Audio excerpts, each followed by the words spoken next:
Hello and welcome to Cartoonist Kayfabe. My name is Jim Rugg. I'm Ed Piscor. Couple of notes at the top. We are going to be traveling quite a bit in October. You can catch us in Columbus October 6th through the 9th at CXC, one of the great North American comics festivals. We will be talking comics, we will be selling comics, so check us out there. The end of the month, October 28th to the 30th, you can find us at Baltimore Comic Con, one of the great comic book shows in North America, at least that I've been to. So if you love comic books, that's a fun one. And the birthplace of Cartoonist Kayfabe, so fun to go back there. And October 22nd, you can catch me at Jacksonville Public Library for their comic and zine festival. We are coming up on Kayfabe-tober. That is drawing prompts for every day of the month in October. You can find this on our Instagram, and we implore you, if you follow the Cartoonist Kayfabe-tober prompts, to tag us and share these things on your social media. I'm excited to see some of our talented audience tackle some of these prompts. I'm sure it'll make for a lot of really cool drawings. So hashtag Cartoonist Kayfabe and Kayfabe-tober if you put these on Instagram, and tag us with an @ if you post them on Twitter. So Ed, kind of a newer comic that we're looking at today, a very new comic, The Fantastic Four Full Circle by Alex Ross and Marvel Arts imprint at Abrams. Yes. So a lot of interesting stuff here in this book. Absolutely, man. This book was sent to us by the good people at Abrams with their press releases and things, man. So got to say that at the top. A lot of buzz around this thing. It is not a Marvel comic. I think that Alex Ross is probably pretty expensive to get him to make comics and stuff, and in order to get him to do such a thing, it's got to make sense for him and for publishers. Like, you know, there's numbers to crunch, and I don't think Marvel was putting out that investment. Yeah, it's a neat format. It's very much what I would consider like almost a European album. Yeah. It's oversized, you know, like here's a comic book to give you some ideas. So a little bigger than a standard comic book. I'm not sure the page count, but maybe 48 pages, something like that, 60 pages. I think he said 60 pages. And loaded with comics. There's not a lot of back matter. So again, feels like the graphic novel album format that we see in European comics in some ways. Yeah, for sure. Super happy to go through this thing. You know, it's a very bleeding edge Little Alex origin. Ross comic. Yeah, it's cool. That kind of is like the traditional. There were those oversized like Paul Dini, Yes. Batmans and shit. You know, it's a style that we know from him, like with those Definitely. kinds of things, with the gouache painting and all of that kind of refinement and stuff. So it's like you're getting eased in to this new approach, and there are various videos on Alex Ross's YouTube where he's kind of waxing about this project and stuff. And he certainly has done more than the average bear in terms of prep for putting the pages together. He like sculpted a thing. He sculpted all the figures so that he didn't have to use just photo reference. Like he could just like light these sculpts that he made. They're like beautiful little sculptures. Sure. He used a Hulk body of like a Hulk toy and put this like epoxy shit on there that he was able to create the rocks and stuff and pose the thing. Somebody sculpted him a thing head and he made a smaller maquette that would fit on that Hulk body to create the thing so that he could pose it out. Just seeing the low angle under the eye of the thing feels like something new. Sure. Yeah, absolutely, man. And here's the thing. I love the two color here. The color is very, very standout in this comic, man. His approach. Here's the thing, man. Like when he's waxing on his YouTube channel, and he's talking about like, you know, trying to explore comics in the way that like, you know, people would have back in the days that this came out. This is a sequel to This Man, This Monster. So think issue number 51 of Fantastic Four. We've done a video on that. Check that out. It's worth checking out before this. But he's talking about like working within those parameters and those methods, but like nothing in this comic is that way, including the finish that he brings to the table, which is the inks, this pencil stuff. I was going to ask, because I assume that's pencil and not a dry brush, because I don't think you can control it. Correct. But I like that marriage. To me, that makes sense to deconstruct comics and think like I'm going to do something a little bit more comic-centric rather than the painting. Right. And to do both pencil and ink on pretty much every page has a combo of that. I really like that concept. And a little of his... That's the thing. That's what I mean about bleeding edge. The concept of this is here, but I do think that this is an unrefined kind of... Yeah. exposure. I don't want to blow a spot. Yeah. But I may forget it otherwise. We're gonna get into the negative zone. Yeah. It should have been a blacklight comic. Like once they hit the negative zone, they could have done that with the same printing process but different inks. Yeah. And it would have been like, and you'll remind me when we get there. You know, it'll be maybe more apparent when you see those pages. There'll be a lot to talk about. But there's some cool stuff in here. I was pretty happy with this overall. Yeah, me too. So here's at least from what I was able to understand from what he's saying on the YouTube videos, he does his pages, and then he did marker composites on. So all practical work. I would have loved. Yeah, I would like to see those. When he shows these shits, he would do maybe 2 or 3 per page of like different color combinations. That's all we needed. We didn't need digital. You know, we didn't need this just Johnson fella to like do digital versions. But I think that's the division of labor. What you're seeing here, like he did color guides, marker concepts, and then this other dude digitized the stuff. But I'm telling you, he shows those marker comps. I gotta track this down. It's so organic. Yeah, I gotta track this down. Because there's a lot of mechanicalness to. I do see where you're coming from if you're Charles Cockman at Abrams. Shouts to Uncle Charlie. In that, how do you like this is a pretty different looking project to begin with, and you're going. It's Alex Ross, as you say, not cheap, but also Alex Ross is known for this. Yeah, and we're gonna get this instead. Yeah, and it's kind of like. It's scary. I think if you're responsible for balancing the books, you do.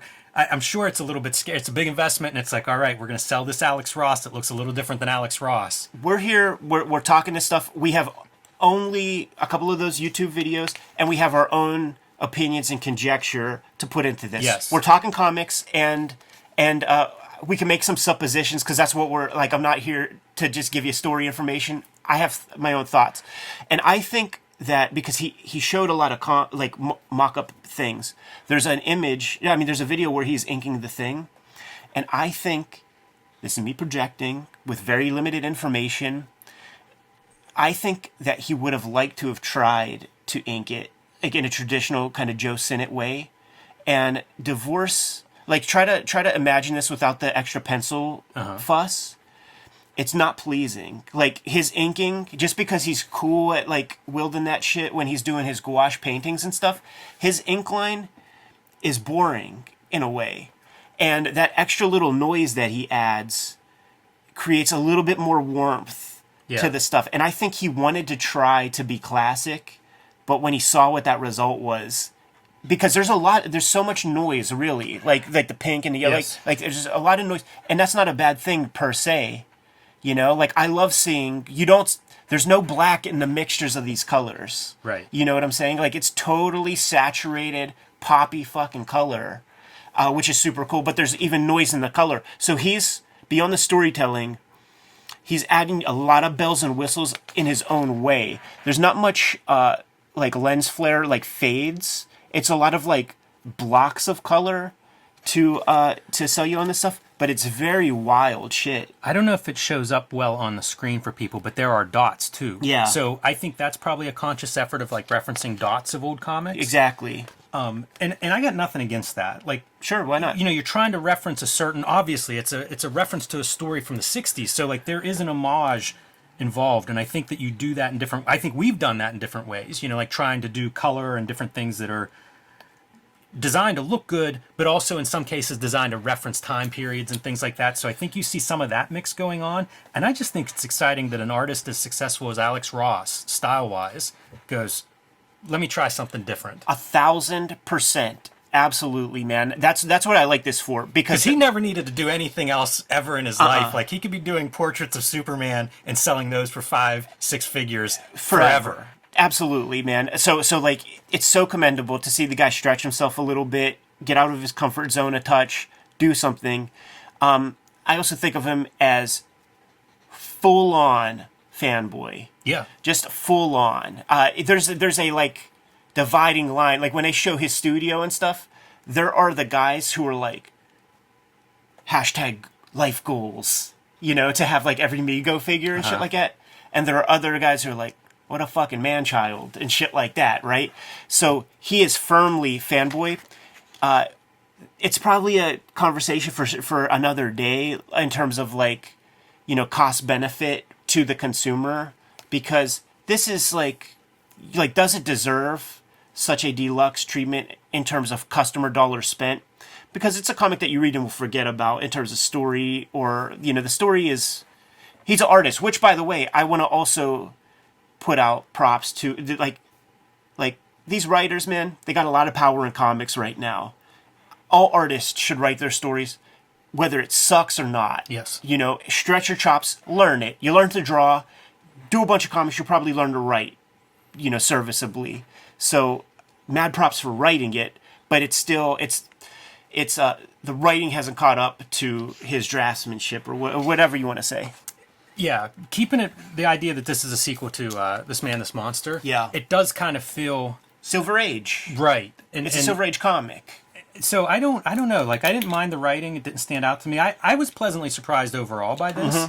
And so I don't know what his ambition was either in terms of that story. Well, because this could be, story-wise, it might be closer to that Silver Totally. Age than it is art-wise. Yeah, totally. Like, art, it's very cutting edge in a lot of ways. Totally. But story-wise, it does fit pretty well with, and there's your homage, right, to the Sure. This Man, This Monster splash page, which is always fun to see in there. Yeah, that's a Kirby piece. So he will bring in some of Yes. his more, like, the stuff that we're used to when it's in flashback sequences.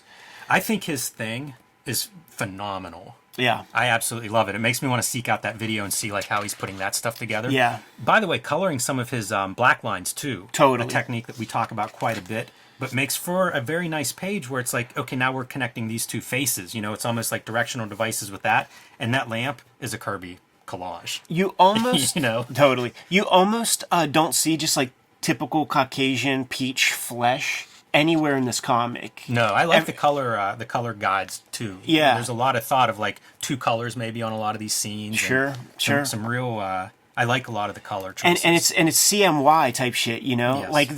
There's a lot of thoughts that go. White is a color. Sure. Being used as a color guide. I Very appreciate important. that. And the flashbacks is where you see a lot of the painted stuff, which I think works. It's a different treatment to delineate a different time. Absolutely. And then just like little bits of, It's like a color hold. This would have been a color hold in Neil Adams' era. Totally. Neil Adams comes to mind when looking at this, because Alex Ross's like slavish devotion to reference, it makes me appreciate Kirby more when I look at this, because it has its limitations. That's a Neil Adams like pose, and you get that pose because you follow basic anatomical structure and don't play with it that much. I love this and didn't notice it the first time. This is Kirby Cackle Yeah. as interpreted through like the washes in the paint that he's doing for a background, which is kind of fun to see. Because I'm sure he's thought of this quite a bit. He's been doing Kirby stuff since the early 90s, so I think that's probably a major piece. And you get to see, like, there are tons of these pages where they're dynamic layouts, Yeah. which, again, I like a lot. And it's something that often you don't see in, like, a heavily photo-referenced piece. Like, usually that's very stiff and static. And this one, it is like, you're flying around the pages. Sometimes maybe not successfully, but overall, it is like, this is an action comic. Yeah. And you're not going to forget it on too many pages. I never felt confused as per the storytelling. So to me, it was successful.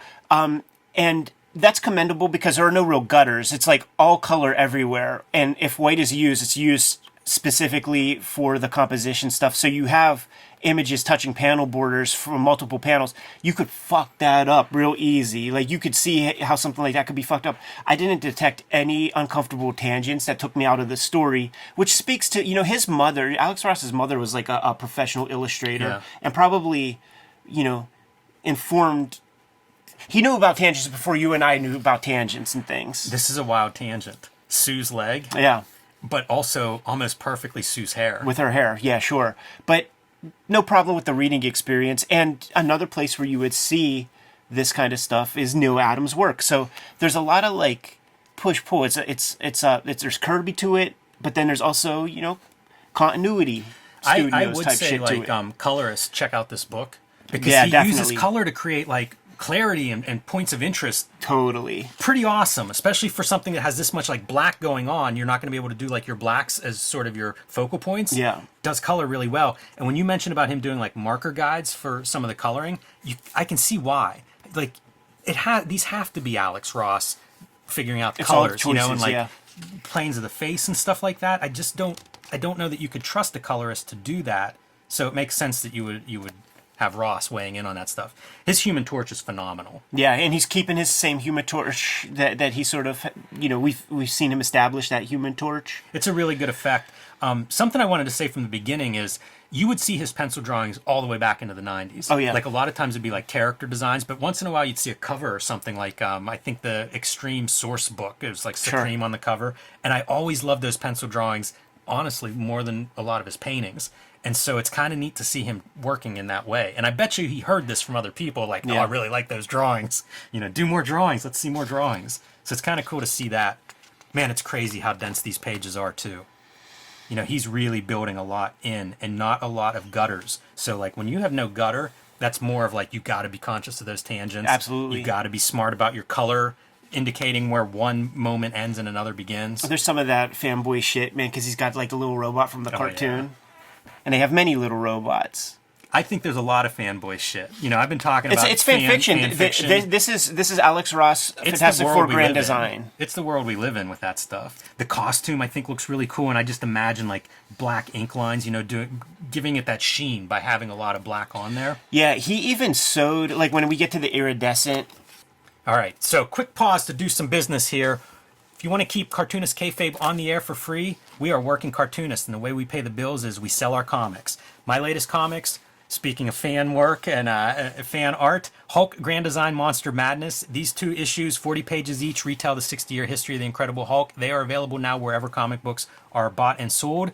There is a large treasury-size edition, bigger even than this Alex Ross Fantastic Four, coming out in January. You can pre-order that now wherever you get books, including your local comic shop. Street Angel Deadliest Girl Alive, collection of all of these Street Angel Image comics in full color, available back in print after almost a year of being unavailable. So pick that up wherever you get comics. Ed Piskor's Trigger Warnings, the 2nd volume of Red Room, is now available in comic shops and bookstores everywhere. These are both self-contained, Antisocial Network and Trigger Warnings, so whichever one crosses your path first is the perfect place to start. Completely self-contained stories, and 4 completely self-contained stories in each of these volumes, perfect for that horror fan in your life. And now, back to Alex Ross Fantastic Four fan fiction. Ed, one thing that I don't know the total backstory of this project, but I remember maybe a year or 2 ago, there was like an Alex Ross proposal, I think it was a proposal, floating around of these Fantastic Four designs. It looked like this, like some of the art from this was in that post. I saw it on social media, and it felt like he had pitched this Fantastic Four idea to Marvel and they passed on it. And it was a year or 2 ago maybe 3 years ago that I saw that, and I think that may be what this climbed out of. So I don't know if it's something that Abrams saw it and was like, that stuff's good, because it was amazing, and it's what we're seeing in this book. A lot of cool color, a lot of cool designs, and so I wonder if that's what this grew out of, like a proposal that didn't work at Marvel but found another home in Abrams. Yeah. And then again, you're seeing like flashbacks to the Negative Zone where he's going back into more of his painter style. Yeah. Nice contrast. Get to see what his Annihilus looks like. There's one moment here where I go, Mike Allred. Maybe Laura Allred, but there's one moment there, and it makes sense because I think of the Allreds as another one of these creators that it's fan art in a way. Yeah. Like there's so much comics DNA in the lines, in the pages, that it feels like a fan, and I see it again here, and I do love this kind of like 2 colors. It really sings. It's wild, like that magenta for like your second color on shadows against that green. Like you would never think it could work, and maybe it doesn't. But I'm glad it's in there. Yeah, whether it works or not, it's something I haven't seen before. Which Super is, poppy. Show me Fantastic Four in a way I haven't seen them before. I mean, this is a series that's been around for 60 plus years. Like, it's not easy to do a new Fantastic Four. So these this iridescent kind of suit, he on his like Mego figures or whatever, like he had the iridescent material and sewed his own Fantastic Four suits for those colors, so that these are accurate colors to how he lighted his reference materials. So here's a storytelling piece. Don't have them running in sync. Right. Just switch up one of their legs. Which one's first? That's Hanna-Barbera type shit. Like, he's into that. That's the thing, man. Like it does feel like, once you say that, it feels like an animation panel. And maybe I'm back on board. His fanboyishness stops at a point. We dug Image Comics and whatever, and then continue to grow, and then you still discover new people, and it's like, last year, Albert Brescia like pops up on your radar or something like that. There's no evidence that he's that guy. Like, and I know people that were like, okay, so you dig Speed Racer, you ever see the manga? Nah, like, he liked the show. Right. Battle of the Planets, like this and that. Nah, like, I don't care about the manga that the guy who created Battle of the Planets did. I just like Battle of the Planets. I don't even want to watch Gotcha Man. I want to watch the one that is voiced by my people that has all the shit cut out. Like, he's a very specific, rigid nerd of, like, the stuff that he grew up. I feel like with his DC shit, I feel like he wants, like, in his mind, the Justice League is the Justice League from that, like, celebrity roast from the TV show with, like, the Hawkman with the with the cardboard wings and shit. Like, that's what the JLA is to him and shit. So he's just super specific and like caught into this moment of time. I love this page. I love everything about it. There's an Easter egg of like there's a Fantastic Four cover that's this way. It's red, black, and white. Love it. Yeah. Really cool. Kirby. I love these angles. Like we mentioned Neil Adams a minute ago. That face totally looks like an homage to like a Neil Adams kind of drawing, and even the layout. The composition for sure. Yeah. And here's the thing, because sometimes that stuff gets really hard to read. The lettering, there's no mistake. You'd have to be out of your mind to read a word balloon out of order. Absolutely. On this page. Absolutely. And I have this idea of like, I want to do a video where I take some of these pages and all I do is like trace the word balloons. Don't draw anything else, and see if they're readable. Because like it's almost like I credit the letterer a lot here. And I don't know, man, maybe Ross is doing that as part of his layout. I'm sure he is. But it makes for a great page, and it's so cool because even the vehicle is at this angle. Like they're going, there's motion. You can barely stay on this page, there's so much motion. And by the way, that's almost Makagogo. Oh yeah. Street Racer. That's some of the fun stuff of this comic, is where he goes like full on comics. Yeah. And now again, there's so many of these pages that are just spread like force of nature on these spreads. Yeah. And a total homage to me of like the Kirby collage. 1,000%. Except this motherfucker's doing it himself. Yeah. Like, he ain't cutting shit up from Time Life magazine or whatever. The poses, Neil Adams type poses. Like I said, this is the strict limits of that photo referencing style where everything's kind of sound and it's all tight. But that's about as much as you're going to get. And this is stuff that makes me appreciate Kirby. Mm-hmm. Because I like the wonky fucking big foot that might be right there, or super giant or small hand, depending. Like, if it was Kirby, these feet would be way more gigantic. But it's very, like, locked into what it is. So he stretches the limit of, like, what you can do with this kind of thing, but it shows you the limit. Yeah, it's good stuff though. I even like the panels are all at a slightly different angle as we're like getting into the weirdness. The color, and then you have this monochromatic. And creating depth whenever you're doing this kind of a almost collage background or a negative zone. Sure. Very challenging. Yeah. And I think he does a good job with Sue Storm, with Human Torch's path. Like you're going into these pages. And again, like the Kirbyism, the cartoony world. And this is the part where in my mind I'm reading this and I'm going, oh yeah, swap out your ink. Yeah. Because here we go. Flip it. He has clean colors. Flip it. I mean, that's a blacklight poster, everybody. This right here is like, this is the Alex Zwirit color palette that these motherfuckers are using, man. This is good Full stuff. on. Total homage to those blacklight Kirby posters, for Absolutely.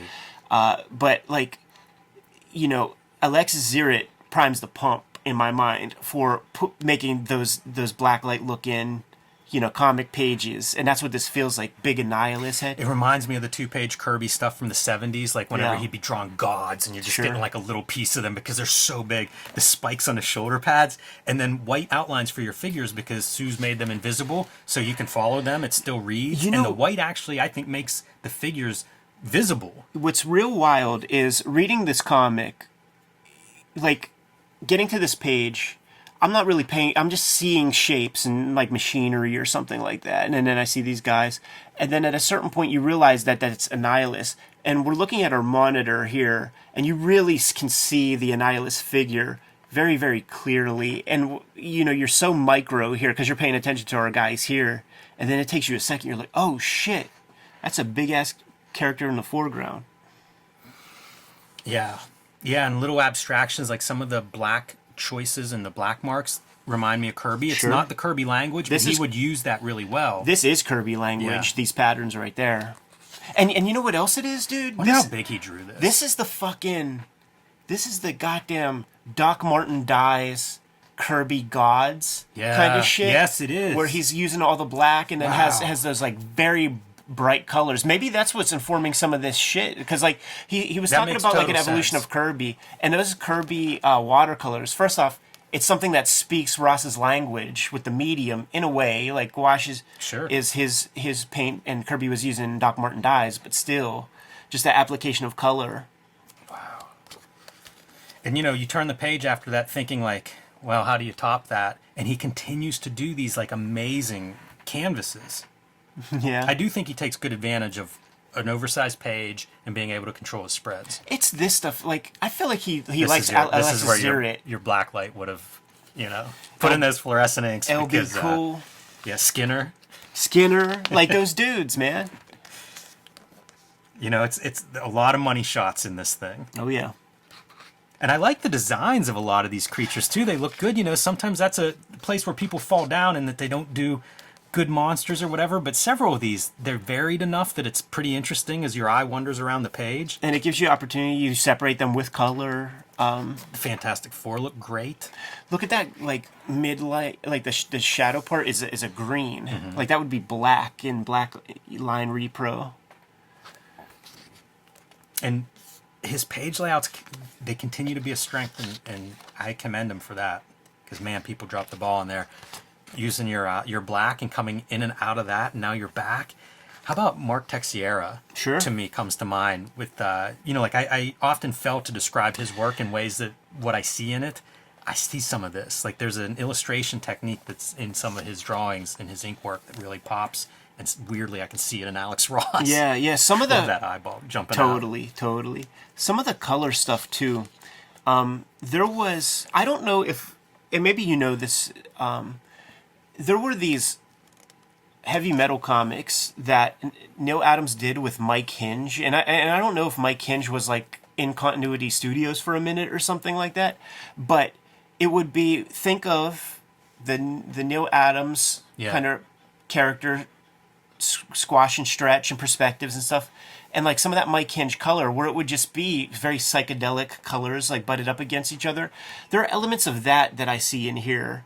And I wanted to bring that up because maybe we skipped a couple pages, but maybe we're not there yet. But if we skip those pages, I just had to bring that up because I feel like there's at least a tiny bit of influence from this Mike Hinge, Neil Adams. Do you know what era those are? Because I need to go home and look 80s. at them. Okay, I may have those. Super early 80s. I also like the way Reed is stretched often in this, not just here, but other places. But I think it looks pretty cool most of the time, and I think it looks good here, and it looks a little torturous. Here. Not bad, but I actually feel the opposite. Like there's a lot of Reed Richards, like regular man proportionality, and when he would stretch it, it would just you see the limits, and it makes me appreciate Kirby. Yeah, that thing face is crazy. This would probably be like some of the Mike Hinge kind of stuff because he would do like green against the orange. That's really good. I think the white, again, using the white kind of as a color really helps. Gives you that full contrast.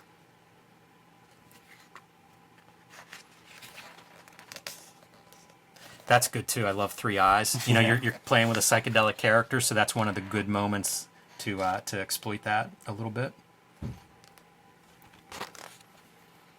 So here's one I really like. Oh, that's incredible. That's fantastic. Like, it's everywhere. It's all over that page. It's in and out. And now they're continuing this adventure. And I wonder if we stop and don't do the whole book, since this is a new book for people.